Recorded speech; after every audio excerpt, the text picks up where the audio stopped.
Bismillahirrahmanirrahim. Assalamualaikum warahmatullahi wabarakatuh. Selamat pagi dan salam sejahtera bagi kita semua. Yang saya hormati Bapak Penguji Proposal, yang saya hormati Bapak Pembimbing, kemudian yang saya banggakan rekan-rekan sekalian. Pertama sekali perkenalkan, nama saya Agus Sani dengan NIM 2465430 PEK 26433. Saat ini saya sedang menyusun proposal penelitian tesis tugas akhir saya di program Magister Sains Manajemen MD FEB UGM, dan saat ini saya sedang dibimbing oleh Bapak Dr. Rangga Almahendra STMM. Hari ini saya akan mempresentasikan proposal penelitian saya yang berjudul Pengaruh Strategi Digital pada Digitalisasi Perguruan Tinggi Swasta di Indonesia dengan Kemampuan Digital, Budaya Digital, dan Kolaborasi sebagai variabel mediasi. Pertama sekali yang menjadi latar belakang penelitian ini adalah yang pertama, keputusan untuk menggunakan dan mengadopsi teknologi digital atau yang acap kali disebut sebagai digitalisasi dalam keseluruhan proses operasionalisasi dan penyampaian produk, jasa atau layanan organisasi menjadi satu hal yang mungkin harus digunakan oleh organisasi saat ini, karena dengannya organisasi lebih mampu beradaptasi dengan apa yang dibutuhkan oleh konsumen atau pengguna dan bagaimana cara memenuhi apa yang diinginkan dan dibutuhkan tersebut. Kita tidak menutup mata bahwa hari ini teknologi digital sangat lekat dengan kehidupan kita sebagai manusia, dan ini yang membawa bagaimana digitalisasi atau penggunaan teknologi digital kemudian berpotensi untuk menjadi peluang bagi organisasi untuk bertahan dan berkembang seperti yang disampaikan oleh Marcos Ramos tahun 2021. Dan hal ini tidak terjadi hanya pada organisasi bisnis namun juga pada institusi pendidikan tinggi. Seperti yang dikatakan oleh Marcos Ramos dan Maurel tahun 2018 bahwa memang diprediksi di tahun-tahun yang akan datang digitalisasi pada perguruan tinggi itu menjadi satu hal yang niscaya begitu, hal yang harus begitu. Ditambah lagi memang pada tahun 2020 seperti yang kita tahu bahwa terjadi pandemi COVID-19 yang kemudian mengarahkan pendidikan tinggi untuk kemudian beradaptasi dengan penggunaan teknologi digital. Selanjutnya, digitalisasi dinilai mampu juga memberikan dampak positif bagi organisasi, meliputi kemampuan untuk tracking secara langsung real time pada proses operasionalisasi. Kemudian digitalisasi juga memungkinkan organisasi untuk mengumpulkan, mengolah, serta menganalisa data dengan mudah dan cepat, tentunya dengan kualitas dan hasil yang lebih komprehensif. Selain itu, organisasi juga diuntungkan dengan digitalisasi, karena digitalisasi juga mengarahkan organisasi untuk lebih efisien gitu. Karena hal-hal yang sebelumnya dikerjakan manusia dengan digitalisasi mungkin tenaga kerjanya akan lebih sedikit dan biaya yang dikeluarkan akan jauh lebih bisa ditekan sehingga mampu meningkatkan kinerja organisasi. Di LR tahun 2020 ini menyatakan bahwa kinerja juga yang salah satunya ditingkatkan oleh adanya digitalisasi adalah kinerja keuangan. Selanjutnya kita tahu sendiri bahwa ketika kinerja keuangan sudah baik dan ini juga bisa di-maintenance dalam waktu yang sangat panjang atau cukup lama, ini mampu membuat organisasi memiliki keberlanjutan sustainability di masa yang akan datang sebagaimana dimaksud oleh Vinit Farida tahun 2019. Kemudian digitalisasi organisasi memang ini banyak manfaatnya, namun tentu saja ini bukan sesuatu yang mudah dan sederhana.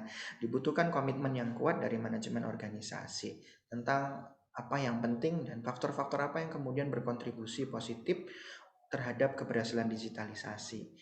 Ini perlu pertimbangan yang kuat dan faktor-faktor apa saja itu perlu diketahui dan dianalisis ini bisa atau tidak untuk kemudian diterapkan.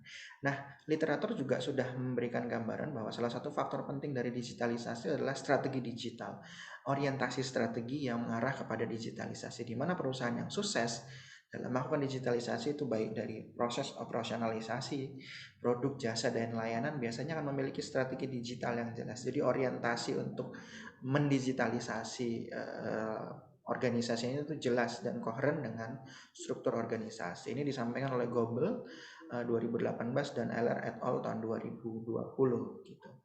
Nah, selain itu, literatur juga memberikan informasi bahwa selain strategi digital ada beberapa faktor yang kemudian dinilai juga berkontribusi positif terhadap digitalisasi, yaitu kemampuan digital, budaya digital, dan kolaborasi seperti itu. Ini disampaikan oleh Prox et al. 2020, Halpen Booth et al. Tahun 2021.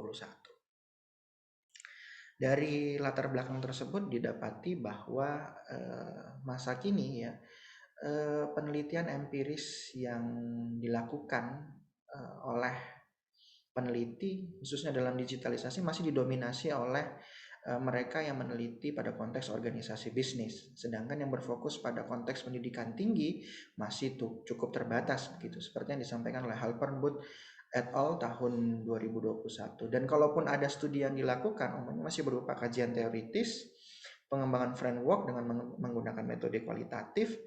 Padahal pengelolaan pendidikan tinggi ini sangat juga membutuhkan digitalisasi hari ini, seperti yang sudah saya sampaikan di latar belakang tadi, bahwa layanan perlu didigitalisasi. Selain itu dalam konteks kebaruan layanan seperti layanan pembelajaran itu juga perlu digitalisasi.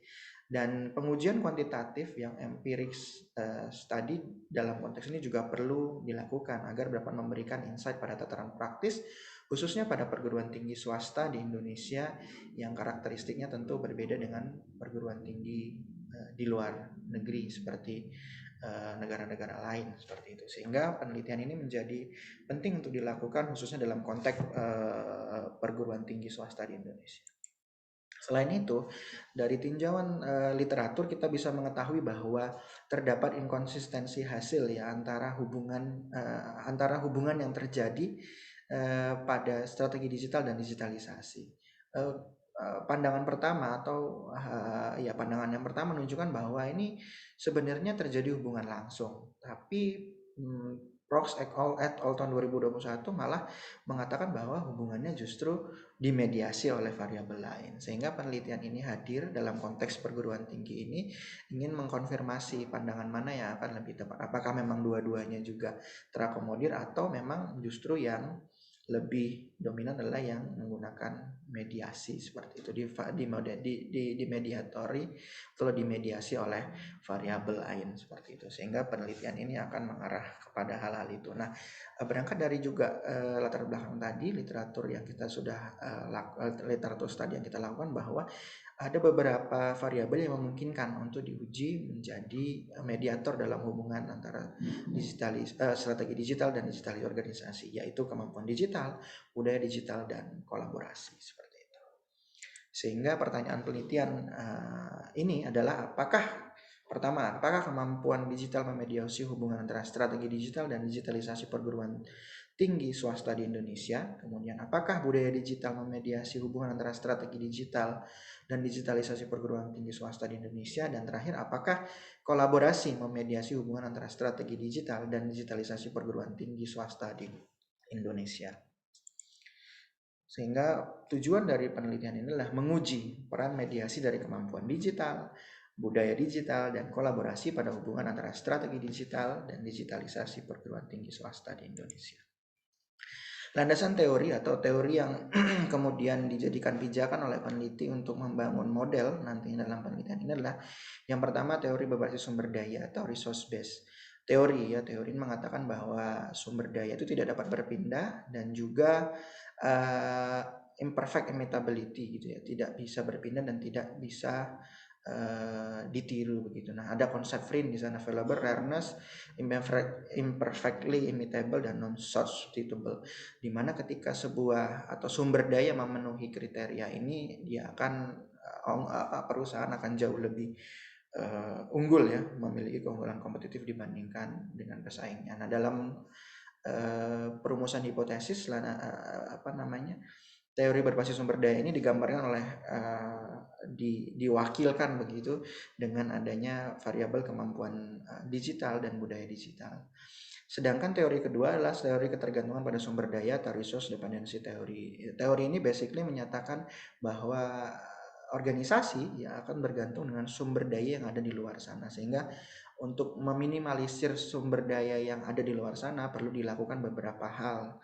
Nah, dalam hal ini Reitz et al. Tahun 1979 menyarankan bahwa adanya joint ventures atau hubungan kerjasama lainnya. Ini juga yang kemudian mengilhami peneliti untuk menggunakan variabel kolaborasi dalam model yang akan dibangun seperti itu. Kemudian pengembangan hipotesis strategi digital yang merupakan orientasi arah untuk kemudian menggunakan teknologi digital pada prinsipnya akan mendorong organisasi untuk mengevaluasi hal-hal apa saja yang kemudian dibutuhkan secara internal. Ya utamanya terkait dengan memastikan bahwa digitalisasi itu berhasil. Dan hal yang paling penting adalah kemampuan dan kesiapan untuk menggunakannya.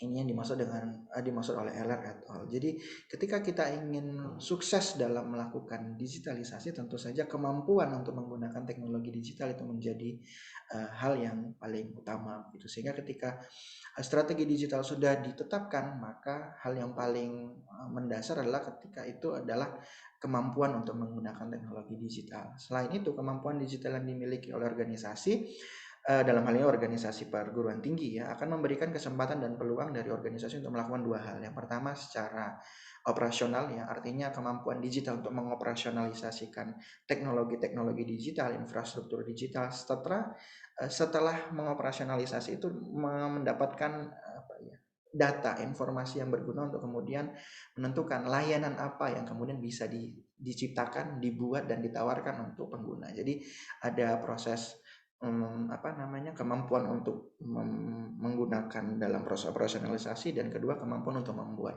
Sehingga dalam berdasarkan pemikiran dan literatur yang ada ini diasumsikan bahwa kemampuan digital memang akan memediasi hubungan antara strategi digital dan digitalisasi institusi perguruan tinggi swasta di Indonesia.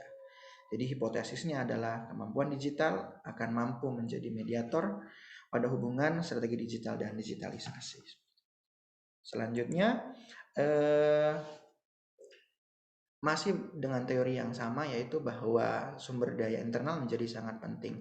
Ketika kita bicara tentang orientasi atau arah, tentu saja organisasi akan membuat bagaimana arah tersebut menjadi nilai, ya, menjadi jiwa yang tidak terpisahkan oleh organisasi, dan ini yang kita sebut sebagai budaya organisasi. Budaya digital akan mengarahkan organisasi untuk peka terhadap teknologi digital infrastructure, sehingga ketika sebuah strategi digital ditetapkan, organisasi akan peka ya, mengenal bagaimana kemudian organisasi ini akan dikelola. Selain itu, hal budaya digital atau budaya organisasi yang peka terhadap digitalisasi tadi akan lekat dengan teknologikal, memberikan informasi dan memberikan kesempatan untuk organisasi menjadi lebih fleksibel dan lincah dalam pengambilan keputusan.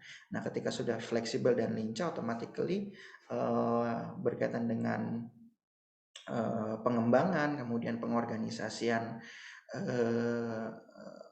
manajemen organisasi dalam konteks teknologi digital ini akan lebih baik lagi. Sehingga dari literatur ini dan penjelasan di atas, hipotesis 2 kemudian dikembangkan, diajukan seperti itu, bahwa budaya digital memang memediasi hubungan antara strategi digital dan digitalisasi institusi perguruan tinggi di Indonesia.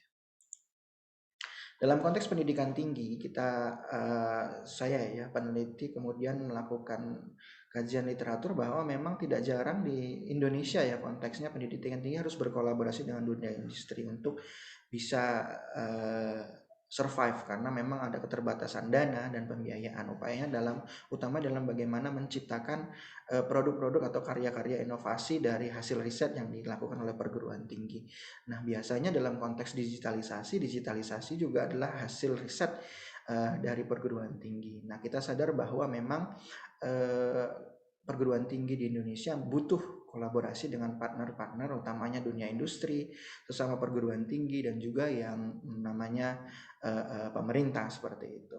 Nah, ketika orientasi digital sudah ditetapkan atau strategi digital, di mana organisasi mengarahkan strateginya untuk mendigitalisasi, sangat mungkin ya, apalagi dengan karakteristik Indonesia di mana guyupnya juga sangat baik gitu kan.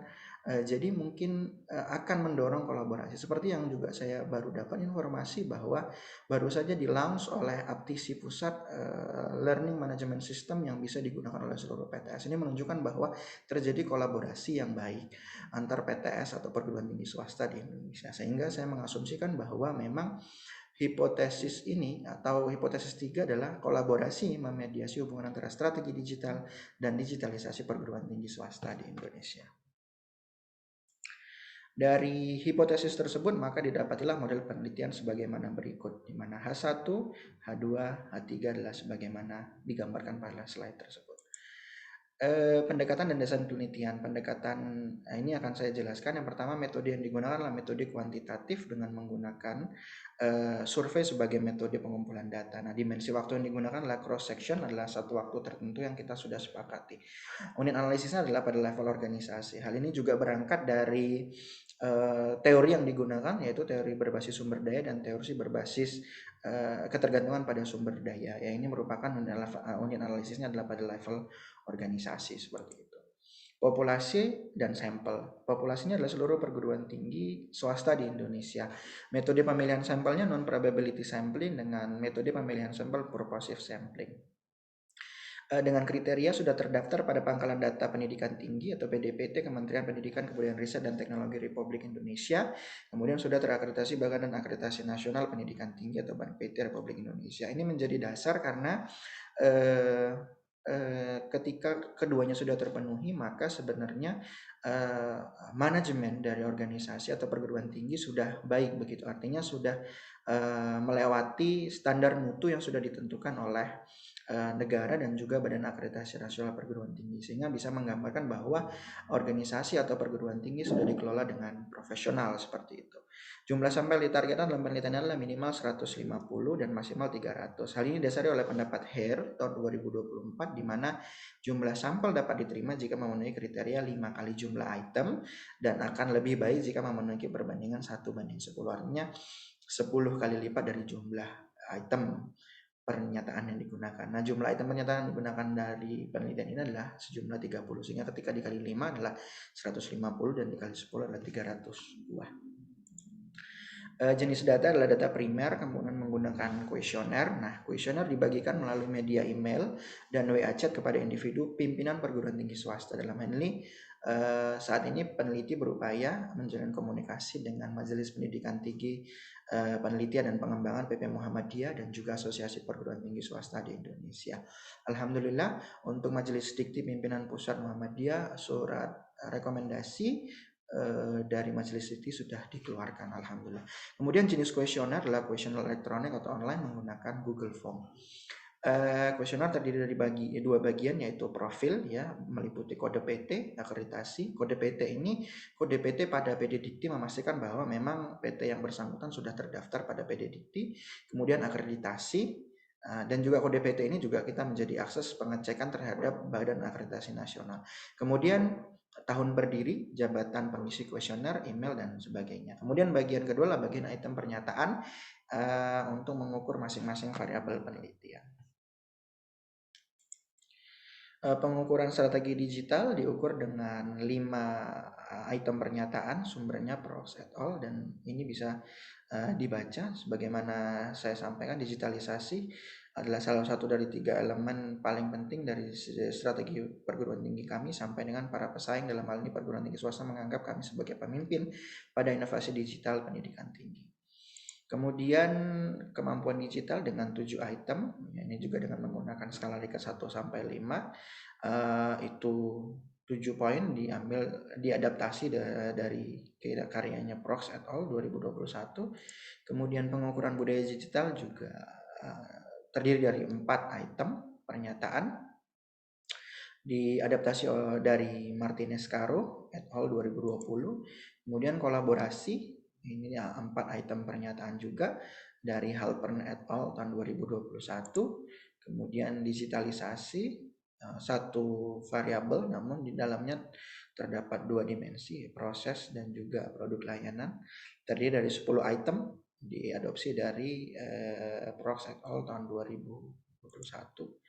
Kemudian uji instrumen penelitian ya, validitas wajah ya, ini juga saya sudah berkonsultasi dengan Bapak Dr. Rangga Almahendra selaku dosen pembimbing terkait dengan validitas ini. Kemudian validitas konstruk ya, ada validitas konvergen dan validitas diskriminan.